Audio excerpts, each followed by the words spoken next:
Saya di sini akan menjelaskan tentang sosiologi dan antropologi kesehatan untuk memenuhi tugas mata kuliah sosiologi kesehatan dengan dosen pengampu Dr. Ahmad Hidir, Doktorandus MSI. Mengapa sih pentingnya belajar sosiologi ataupun antropologi? Yang pertama yaitu adanya pengetahuan klinik, di mana pendidikan dokter ataupun kesehatan perawatan ini sudah cukup mereka peroleh. Namun tetapi persoalan pada praktik di lapangannya tidak selalu berkaitan langsung dengan masalah kesehatan. Yang kedua, adanya pola penyakit yang menular berbahaya seperti adanya cacar, lepra, dan lain-lainnya. Sudah jauh berkurang dengan ditemukannya antibiotiknya, pola pemeliharaan ini cenderung berubah karena masyarakat bukan hanya mencari pertolongan medis karena takut mati, namun karena ada kecenderungan mereka ini untuk pekerjaan sehari-hari supaya tidak terganggu kecantikan kebugaran dan pengembangan intelektual mereka. Lalu, adapun perbedaan anggapan pada orientasi kesehatan, di mana kalau di masa dulu itu dokter ataupun dukun ini dilakukan jika mereka sakit. Yang kedua, adanya ketakutan bila berhubungan dengan rumah sakit. Yang ketiga, mereka berobat ke rumah sakit ini bukan jadi sembuh, malahan mereka beranggapan tambah menjadi sakit. Itu argumen dari mereka pada masa dulu. Sedangkan masa sekarang yaitu obat yang alternatif pilihannya yaitu ke rumah sakit supaya tetap bugar semakin banyak. Namun yang kedua, masyarakat mampu memiliki tujuan pengobatan ini secara modern. Yang ketiga, adanya rumah sakit semakin kompetitif, tenaga kesehatan harus memahami batasan yang jelas. Contohnya seperti adanya patologi organis, psikologis, patologi sosial, dan ada tujuan dari pembelajaran sosiologi ataupun antropologi kesehatan ini, di mana untuk menambah pemahaman bagi tenaga kesehatan dalam mengatasi persoalan dalam praktek. Selanjutnya, juga mampu menghargai perilaku pasiennya. Yang ketiga, harus peka terhadap sosial di mana ia ditugaskan. Belajar sosiologi ataupun antropologi ini adalah untuk memahami mengapa sih ada perbedaan golongan status sosial, ekonomi dalam pola penyakit pada masyarakat. Contohnya seperti penyakit jantung lebih banyak terjadi karena tidak terlepasnya dari pola dan gaya hidup yang tidak teratur. Lalu, mengapa sih ada perbedaan jenis kelamin dalam kunjungan ke layanan kesehatan? Apakah ini merupakan fakta sosial bahwa kaum perempuan dianggap lemah? Menurut Durkheim, ada beberapa lingkup masalah biomedik yang membutuhkan permasalahan sosial. Yang pertama yaitu adanya pengaturan jumlah penduduk melalui alokon ataupun sterilisasi. Yang kedua, adanya kontra KB ataupun pelopornya adalah Malthus. Ia hanya menyarankan adanya menunda perkawinan. Yang ketiga, adanya perbedaan penyebaran antara KB Barat dan Timur yang secara berbeda. Alasannya ada kontra KB. Yang pertama, sama dengan pembunuhan bayi. KB ini dianggap tidak wajar, lalu tidak percaya pada karunia Tuhan. Yang keempat yaitu sama dengan mengabaikan doa para rasul yang dianjurkan untuk memperbanyak umatnya. KB juga membawa masalah sosial bagi masyarakat. Lalu ada anggapan sebagai konspirasi terhadap negara berkembang. KB ini juga mengakhiri hidup dengan cara aborsi. Adanya memperpanjang usia hidup ini melalui transplantasi organ tubuh, alat pacu jantung, pemilihan jenis kelamin, dan adanya transseksual, meningkatkan kualitas hidup melalui rekayasa genetika dan inseminasi buatan ataupun bank sperma. Adapun percobaan-percobaan menggunakan manusia hidup, yaitu di mana mengontrol tingkah laku dengan menggunakan obat-obatan. Ada cara mengatasi kemandulan yang cenderung biasanya terhadap gender, yaitu seperti adanya poligami ataupun pro kontra. 2. Adanya pengobatan tradisional. 3. Mangan adopsi anak. Masalah sosial lainnya yang perlu dipahami dalam konteks sosial kesehatan adalah harus adanya imunisasi. Yang kedua, adanya pola pemberian ASI. Yang ketiga, permasalahan sosial kesehatan yang membutuhkan keahlian sosiolog, yaitu seperti disparitas status kesehatan, beban ganda, penyakit, kinerja pelayanan kesehatan yang rendah. Adanya perilaku masyarakat yang kurang mendukung pola hidup bersih dan sehat. Yang kedua, adanya rendah kualitas dari kondisi kesehatan lingkungan. Yang ketiga, rendahnya kualitas pemerataan dan keterjangkauan pelayanan kesehatan. Yang keempat, karena terbatasnya tenaga kesehatan dan distribusi tidak merata. Yang kelima, rendahnya kualitas kesehatan ini karena penduduk miskin. Masalah sosial yang berkaitan dengan masalah kesehatan ini, penyebabnya yaitu kematian ini disebabkan karena adanya kemiskinan, kebodohan, sanitasi, gizi. Contohnya seperti di negara industri, di mana penyakit kardiovaskular merupakan pembunuhan utama, di mana di pedesaan Sulawesi Selatan ini dikalahkan oleh penyakit diare, TBC, dan penyakit infeksi lainnya. Namun ilmu sosial terlalu menekankan faktor sosial dan budaya, nilai norma, kepercayaan, dan sikap, di mana mengabaikan keadaan kesehatan penduduk yang masih hidup. Ilmu kedokteran ini terlalu menekankan pada faktor kesehatan fisik yang masih hidup. Adapun posisi, jika sosiologi kesehatan data ilmu sosial, yang pertama data mentah, yang kedua adalah adanya data etnografi, tiga adanya data sosial. Sedangkan data ilmu kesehatan ini, yang pertama adanya data kesehatan dan penyakit masyarakat, yang kedua data tentang tingkah laku kesehatan, yang ketiga adanya data tentang kesejahteraan keluarga, dan yang keempat data tentang aneka kebiasaan makan, yang terakhir yaitu adanya ilmu pengobatan secara tradisional. Permasalahan sosial kesehatan dapat dikelompokkan menjadi faktor internal dan faktor eksternal. Yang pertama, faktor internalnya yaitu gimana kinerja sistem kesehatan ini. Yang kedua, faktor eksternalnya di luar sistem kesehatan, determinan kesehatan. Status kesehatan ini seperti AKI, UHH, AKB, apakah status kesehatan kita cukup baik? Namun ada hanya tanggapan output upaya sistem kesehatan ini mencakup adanya indikator-indikator cakupan imunisasi dan adanya kepuasan pasien, apakah semuanya sudah cukup tanggap atau tidak. Adanya equity di mana ataupun keadilan di mana mengandung dimensi moral dan etik, mengacu pada perbedaan yang dapat dihindari dan tidak perlu terjadi. Kinerja ini juga dipengaruhi oleh determinan, di mana sebagian besar masalah kesehatan berada di luar sektor kesehatan. Karena itu, dalam pembangunan kesehatan ini ada harus upaya untuk meminimalkan underlying causes, yaitu berbagai penyebab tak langsung, pendidikan, perumahan, dan lain-lain. Yang kedua, adanya menangani cause of the causes, yaitu penyebab fundamental masalah sosial, ekonomi, budaya, dan lingkungan. Materi selanjutnya tentang etnopsikiatri. Adanya teori label menekankan pada labeling ini ataupun memberikan cap tanda perilaku sakit jiwa yang selalu melekat pada individu karena dianggap menyimpang ataupun stigmatisasi. Ada tes kasus telah diuji oleh Rosenhan dengan berpura-pura sakit jiwa selama 19 hari. Sakit jiwa ini selalu dianggap memiliki prevensi tambahan baik sementara maupun melekat selama hidupnya menderita. Perilaku menyimpang dari norma umum ini sifatnya secara universal, tetapi cara penanganan dan pola penyembuhan ini bervariasi. Dalam masyarakat non-barat ataupun tradisional, orang yang menunjukkan tingkah laku abnormal karena tidak bersifat galak dan membahayakan biasanya dibebaskan bergerak di dalam masyarakat. Namun, sebagian pada masyarakat bahkan ada yang membiarkan mereka mengurus dirinya sendiri bila sekitarnya akan membahayakan. Umumnya dilakukan adanya pengucilan ataupun pengurangan dan pemasungan pada fenomena ini.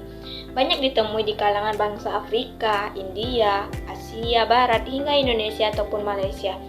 Sistem pengobatan etnopsikiatri ini adanya penelitian French yang dilakukan pada penduduk Yoruba, Nigeria, menemukan bahwa yang pertama, pasien harus tinggal dirawat selama beberapa hari di rumah melalui pengobatan tradisional. Yang kedua, pada beberapa minggu dilakukan adanya pemasukan sampai percaya bahwa si pasien ini tidak akan melarikan diri. Yang ketiga, diberikannya pengobatan dengan berbagai ramuan dan pengorbanan hewan-hewan.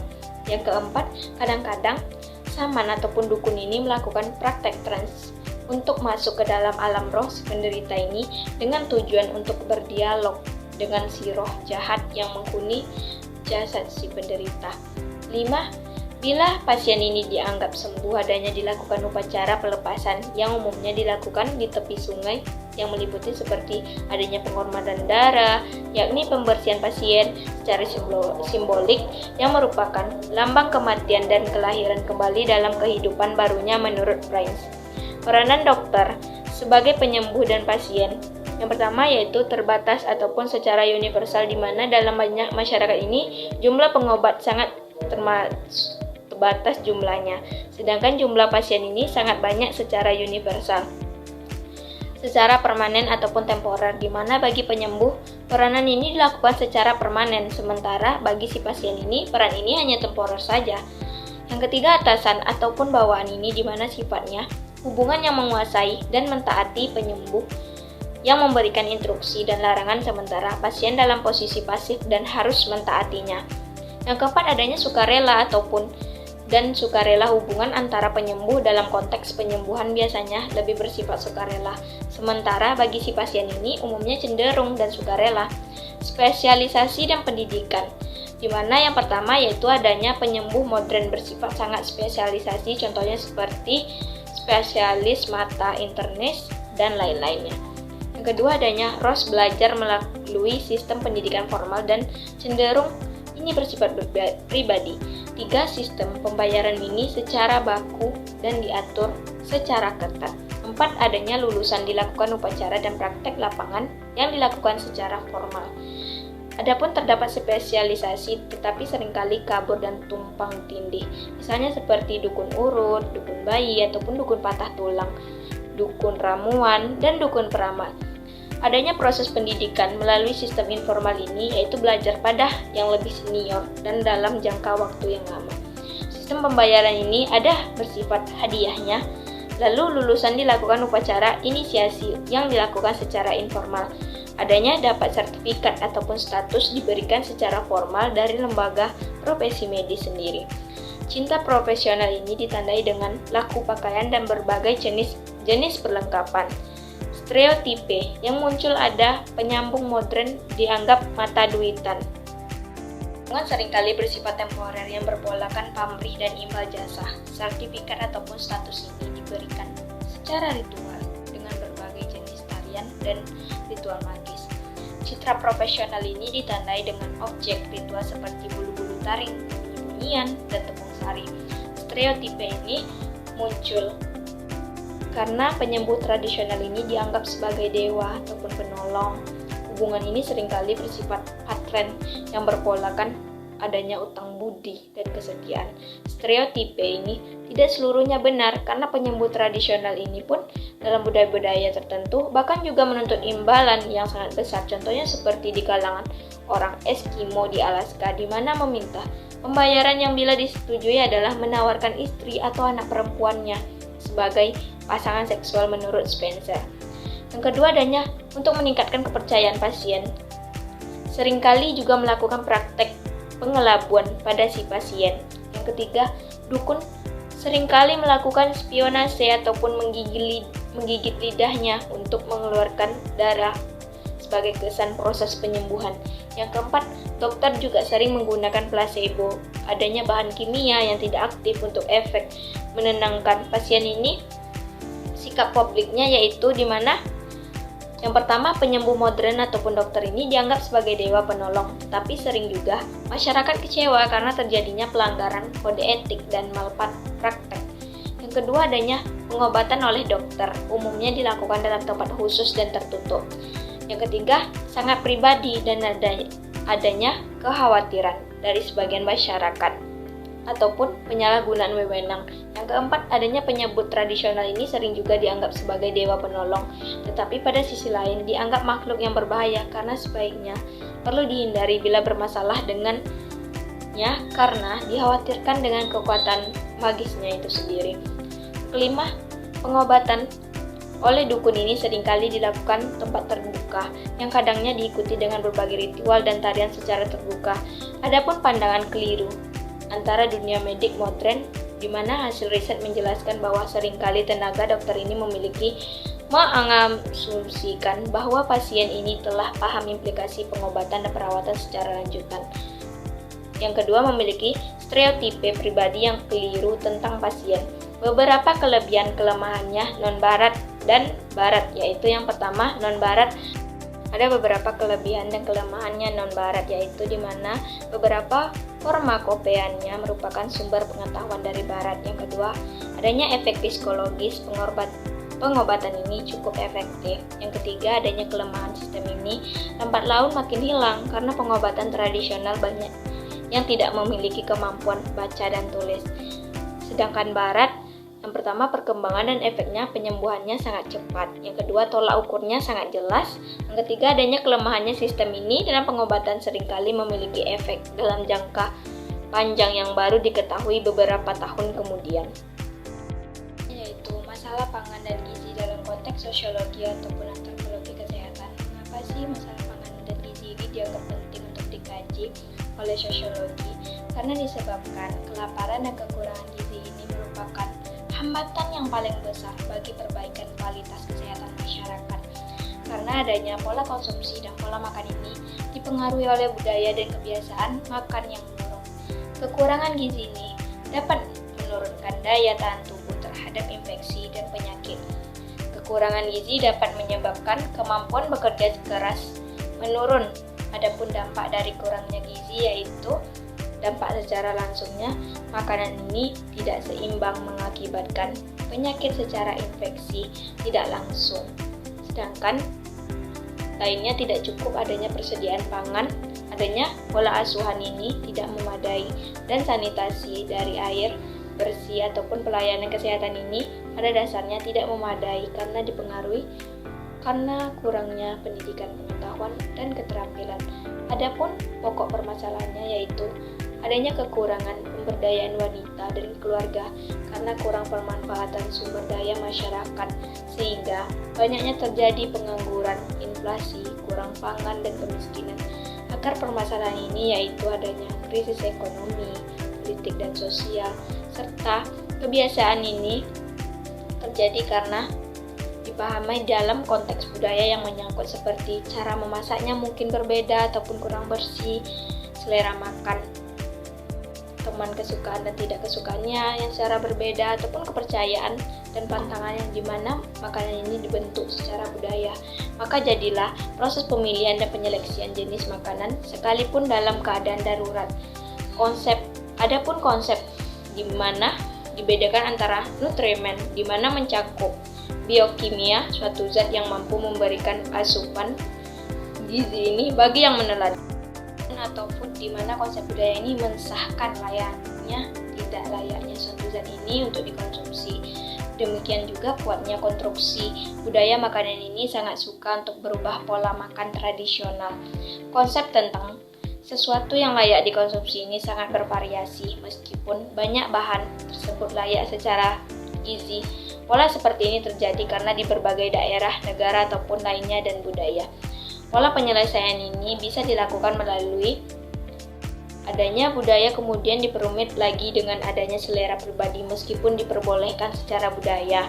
Namun setiap orang senang mencoba menu baru tetapi tetap pola tradisional yang dikenal sejak kecil akan selalu melekat, sulit juga diubah. Contohnya seperti Hafiza dari Tanzania. Meskipun mereka sangat lapar dalam perburuan di hutan, mereka tidak mau makan hati dan darah binatang karena mereka selalu membuang jenis ini dari hewan buruan yang mereka peroleh. Nafsu makan dan lapar. Selain perbedaan konsep makanan dan nutrimen, hal yang juga dikaji oleh sosiologi ini ataupun antropologi kesehatan adalah bagaimana sih cara makannya, lalu kapan dimakannya, ketika makan. Contohnya seperti orang Amerika Serikat, meskipun sudah sarapan cukup, masih merasa lapar pada siang hari. Orang Meksiko lebih tahan sampai jam 4 sore tidak merasa lapar, dan baru merasa lapar pada jam 9 malam. Dalam konteks ini berkaitan dengan geografis di mana Kolombia pada waktu yang sama, mereka perlu makanan yang padat sehubungan berada pada ketinggian yang lebih tinggi, dan dapat disimpulkan bahwa nafsu makan dan lapar gejala yang berhubungan tetapi juga berbeda dengan tergantung nafsu makan.